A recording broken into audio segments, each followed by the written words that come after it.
selamat pagi. Apa kabar kalian hari ini? Ibu Rosa berharap kita semua dalam keadaan sehat. Begitu juga anak-anak, mama, papa semua dalam keadaan sehat ya. Bertemu lagi di awal minggu ini.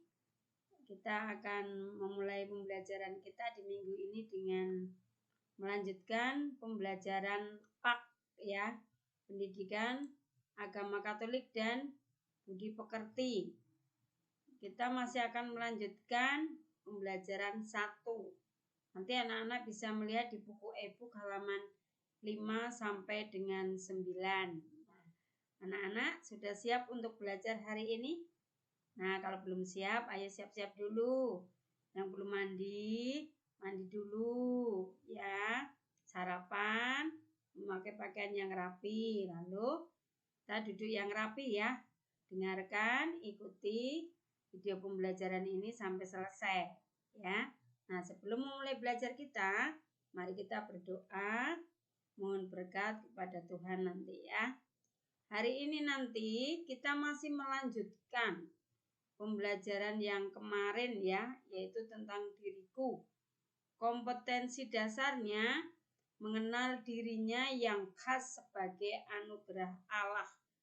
Nah, khusus pertemuan ini kita akan mendengarkan kisah pemberian nama Yohanes Pembaptis. Nanti kemarin pemberian nama untuk diri kita masing-masing ya. Nanti pemberian nama untuk Yohanes Pembaptis. Kita akan melihat kisah dari kitab suci ya. Tujuan pembelajarannya setelah belajar ini kalian nanti bisa menceritakan kembali kisah pemberian nama Yohanes Pembaptis. Nah, anak-anak sudah siap, kita akan memulai dengan berdoa ya. Oke, mari ambil sikap doa yang baik. Demi nama Bapa dan Putra dan Roh Kudus. Amin. Terima kasih Tuhan, Engkau telah menciptakan diri kami secara istimewa. Tuhan, ajari kami untuk selalu bersyukur atas keberadaan kami. Berkati kami agar kami dapat mengikuti pembelajaran hari ini dengan baik. Amin. Santo Carolus Borromeus, doakanlah kami. Bunda Elizabeth, doakanlah kami. Maria Bintang Samudra, doakanlah kami. Amin. Demi nama Bapa dan Putra dan Roh Kudus. Amin. Oke anak-anak, kita serukan dulu salam kita ya supaya makin semangat. Salam Tarakanita. Satu hati, satu semangat. Tarakanita. Yes. Oke, anak-anak yang hebat, yang kece, keren dan cerdas ya.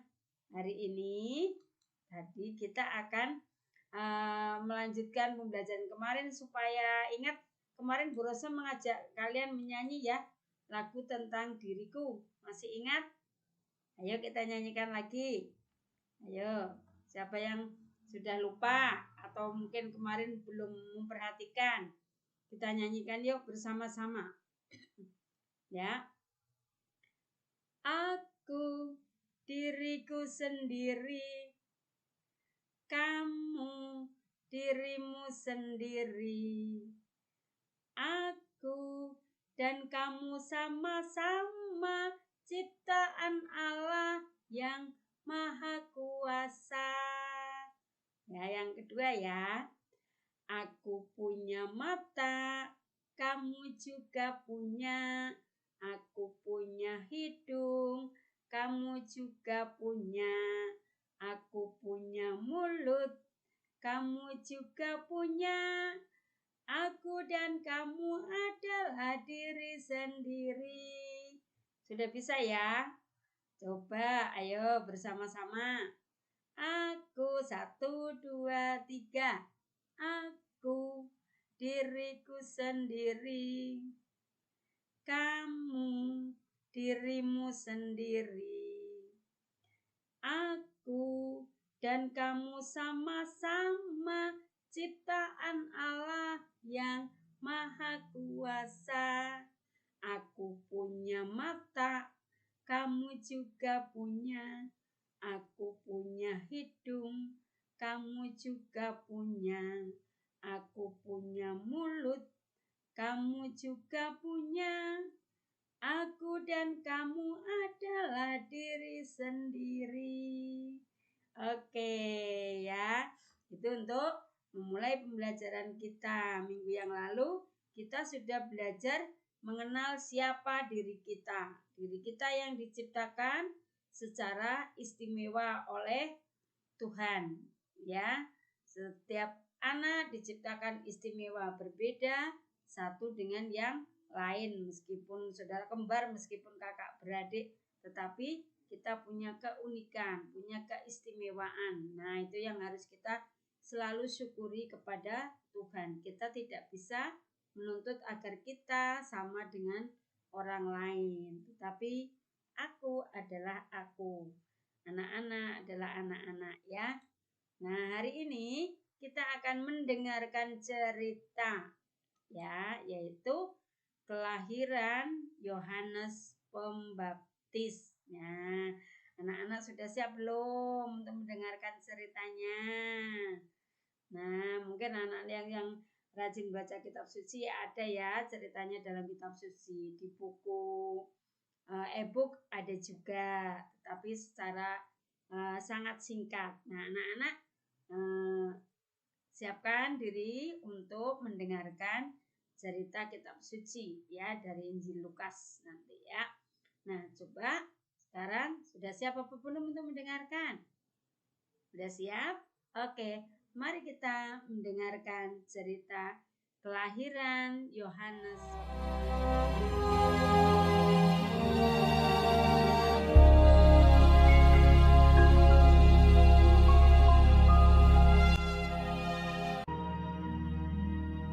Pada zaman Herodes, Raja Yudea, adalah seorang imam yang bernama Zakaria, istrinya namanya Elisabet. Keduanya adalah benar di hadapan Allah dan hidup menurut segala perintah dan ketetapan Tuhan. Tetapi mereka tidak mempunyai anak, sebab Elisabet mandul dan keduanya telah lanjut umurnya. Pada suatu kali, waktu tiba giliran rombongannya, Zakaria melakukan tugas keimaman di hadapan Tuhan. Dialah yang ditunjuk untuk masuk ke dalam bait suci dan membakar ukupan di situ. Maka tampaklah kepada Zakaria seorang malaikat Tuhan berdiri di sebelah kanan mezbah pembakaran ukupan. Melihat hal itu ia terkejut dan menjadi takut. Tetapi malaikat itu berkata kepadanya, "Jangan takut, hai Zakaria, sebab doamu telah dikabulkan, dan Elisabet istrimu akan melahirkan seorang anak laki-laki bagimu. Dan haruslah engkau menamai dia Yohanes. Engkau akan bersuka cita dan bergembira. Ia akan membuat banyak orang Israel berbalik kepada Tuhan Allah mereka." Lalu kata Zakaria kepada malaikat itu, "Bagaimanakah aku tahu bahwa hal ini akan terjadi? Sebab aku sudah tua dan istriku sudah lanjut umurnya." Jawab malaikat itu kepadanya, "Akulah Gabriel yang melayani Allah, dan aku telah diutus untuk berbicara dengan engkau dan untuk menyampaikan kabar baik ini kepadamu. Sesungguhnya, engkau akan menjadi bisu dan tidak dapat berkata-kata sampai kepada hari di mana semuanya ini terjadi, karena engkau tidak percaya akan perkataanku yang akan nyata kebenarannya pada waktunya." Sementara itu seluruh umat berkumpul di luar dan sembahyang. Waktu orang banyak menanti-nantikan Zakaria, mereka menjadi heran bahwa ia begitu lama berada dalam bait suci. Ketika ia keluar, Ia tidak dapat berkata-kata kepada mereka dan mengertilah mereka bahwa ia telah melihat suatu penglihatan di dalam bait suci. Lalu ia memberi isyarat kepada mereka, sebab ia tetap bisu. Ketika selesai jangka waktu tugas jabatannya, ia pulang ke rumah. Beberapa lama kemudian Elisabet istrinya mengandung, dan selama 5 bulan ia tidak menampakkan diri. Katanya, "Inilah suatu perbuatan Tuhan bagiku. Dan sekarang ia berkenan menghapuskan aibku di depan orang." kemudian genaplah bulannya bagi Elisabet untuk bersalin. Dan ia pun melahirkan seorang anak laki-laki. Ketika tetangga-tetangganya serta sanak saudaranya mendengar bahwa Tuhan telah menunjukkan rahmat-Nya yang begitu besar kepadanya, bersukacitalah mereka bersama-sama dengan dia. Maka datanglah mereka pada hari yang ke-8 untuk menyunatkan anak itu, dan mereka hendak menamai dia Zakaria menurut nama bapaknya. Tetapi ibunya berkata, "Jangan, ia harus dinamai Yohanes." Kata mereka kepadanya. Tidak ada di antara sanak saudaramu yang bernama demikian. Lalu mereka memberi isyarat kepada bapaknya untuk bertanya nama apa yang hendak diberikannya kepada anaknya itu. Ia meminta batu tulis, lalu menuliskan kata-kata ini. Namanya adalah Yohanes. Dan mereka pun heran semuanya. Dan seketika itu juga terbukalah mulutnya dan terlepaslah lidahnya. Lalu ia berkata-kata dan memuji Allah. Dan semua orang yang mendengarnya merenungkannya dan berkata, Menjadi apakah anak ini nanti? sebab tangan Tuhan menyertai dia. Dan Zakaria ayahnya penuh dengan Roh Kudus lalu bernubuat. Katanya, Terpujilah Tuhan Allah Israel, sebab ia melawat umatnya dan membawa kelepasan baginya. Dan engkau, hai anakku, akan disebut Nabi Allah yang Maha Tinggi, karena engkau akan berjalan mendahului Tuhan untuk mempersiapkan jalan baginya, untuk memberikan kepada umatnya pengertian akan keselamatan yang berdasarkan pengampunan dosa-dosa mereka. adapun anak itu bertambah besar dan makin kuat rohnya. Dan ia tinggal di padang gurun sampai kepada hari ia harus menampakkan diri kepada Israel.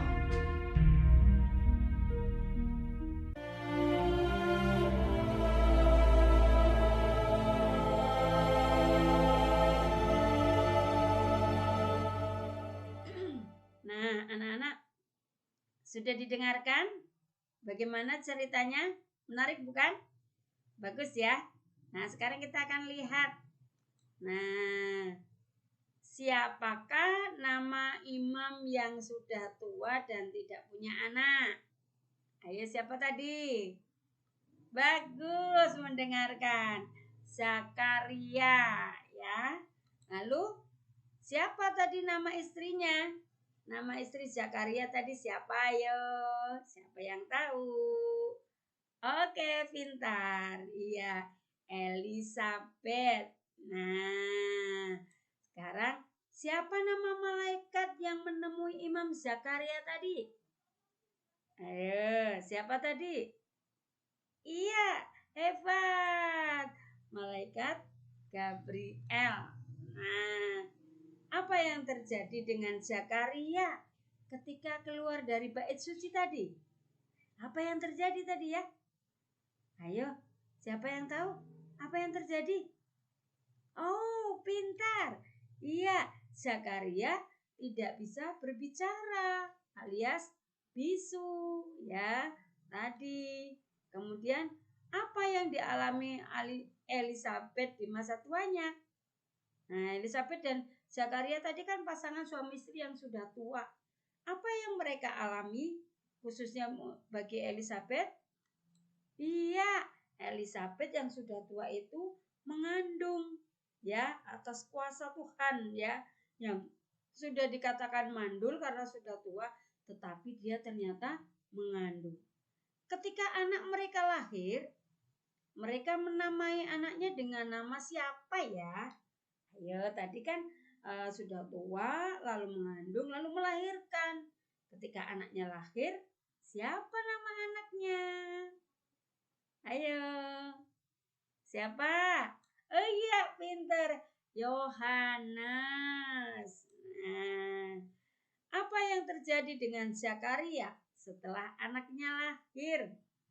Tadi kan anaknya sudah lahir ya, lalu diberi nama Yohanes. Tadi kan ada yang mau beri nama Zakaria, tapi katanya jangan dikasih nama Zakaria, beri nama Yohanes. Apa yang terjadi dengan Zakaria setelah anaknya lahir?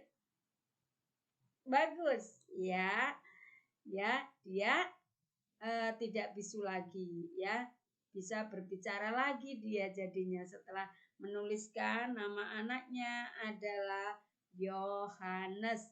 Lalu lidahnya yang keluh menjadi bisa berbicara lagi, ya. Itu karunia Tuhan yang sangat luar biasa. Apa yang dilakukan Zakaria setelah itu? Setelah dia bisa berbicara lagi, apa yang dia lakukan?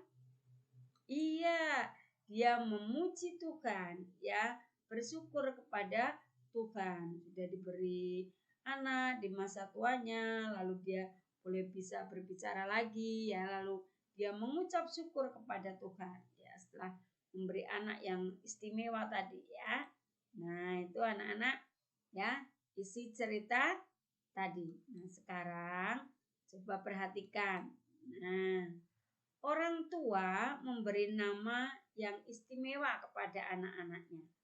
Ya, kemarin kan kita sudah berdoa ya, karena diberi nama yang istimewa. Nah, kita harus bersyukur kepada Tuhan yang telah membimbing orang tua kita, karena mereka telah memberi nama yang istimewa kepada kita. Pasti nama yang orang tua berikan kepada kalian pasti sangat istimewa dan punya makna pasti. Nanti silakan tanya kepada mama papa kalian ya. Nah, seperti yang dilakukan Zakaria dan Elisabet yang telah memberi nama yang istimewa bagi anaknya. Yaitu siapa kamu tadi namanya? Iya, Yohanes ya, namanya Yohanes. Nah, itu Zakaria dan Elisabet memberi nama yang istimewa untuk anaknya. Nah, sekarang sebagai rangkuman kesimpulannya ya, Elisabet mengandung pada masa tuanya dan melahirkan seorang anak laki-laki. Mereka sangat bersukacita bahwa Tuhan telah menunjukkan rahmat-Nya yang begitu besar kepadanya. Maka datanglah mereka pada hari ke-8 untuk menyenatkan anak itu dan memberi nama. Mereka tadi pergi ke bait Allah ya, akan mempersembahkan anak itu dan juga menyenatkan dan memberi nama. Nah, nama anak itu adalah Yohanes, sesuai nama yang ditunjukkan oleh malaikat Gabriel kepada Zakaria. Nah, seketika Zakaria sembuh dari bisunya, ia bisa berkata-kata dan memuji Tuhan. Nah, Tuhan menciptakan setiap orang indah dan istimewa. Maka jangan kita iri kepada orang lain, karena setiap orang mempunyai keistimewaan masing-masing ya.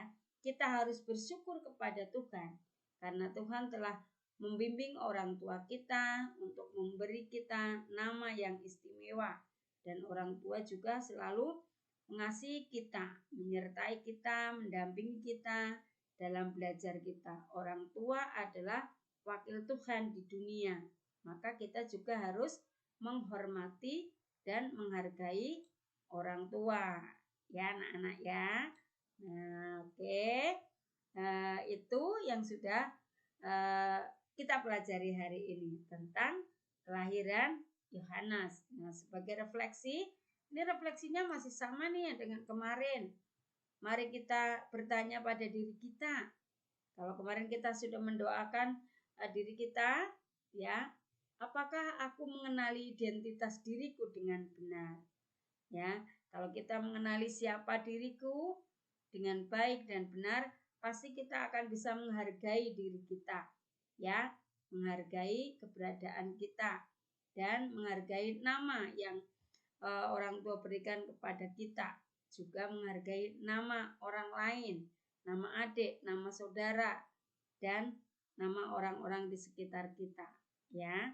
Karena itu istimewa, itu adalah anugerah dari Allah sebagai kekhasan yang Tuhan berikan kepada kita. Nah, anak-anak, hari ini nanti tugas kalian Ibu akan kirimkan, ya, LKS nanti ditulis dengan rapi, dikirim besok pagi ya, paling lambat ya. Sebelum jam 8, usahakan untuk tidak menunda tugas supaya tidak menumpuk. Bagus sekali anak-anak sudah hebat-hebat, sudah mengerjakan tugas dengan baik. Masih ada beberapa yang ketinggalan karena sakit, karena orang tuanya juga sakit, belum bisa mendampingi dengan baik ya. Nanti kita doakan agar mereka juga segera sehat dan bisa mengerjakan tugas dengan baik. Oke anak-anak, mari kita mengakhiri pembelajaran pendidikan agama Katolik dan budi pekerti hari ini dengan berdoa bersama ya. Nanti jangan lupa kerjakan tugasnya. Oke anak-anak, mari kita ambil sikap doa yang baik. Tangannya dikatupkan, matanya dipejamkan. Kita berdoa, juga kita doakan teman-teman kita, mama papa, guru kita yang sedang sakit ya. Hari ini Mem Sari sedang sakit ya, nanti kita doakan. Mari kita berdoa. Demi nama Bapa dan Putra dan Roh Kudus. Amin. Tuhan, terima kasih karena Engkau telah menganugerahkan nama yang istimewa melalui mama papaku. Bimbing aku agar dapat menghargai namaku dan nama teman lain juga. Berkati kami semua agar selalu bisa menjaga nama diri dan keluarga dengan baik.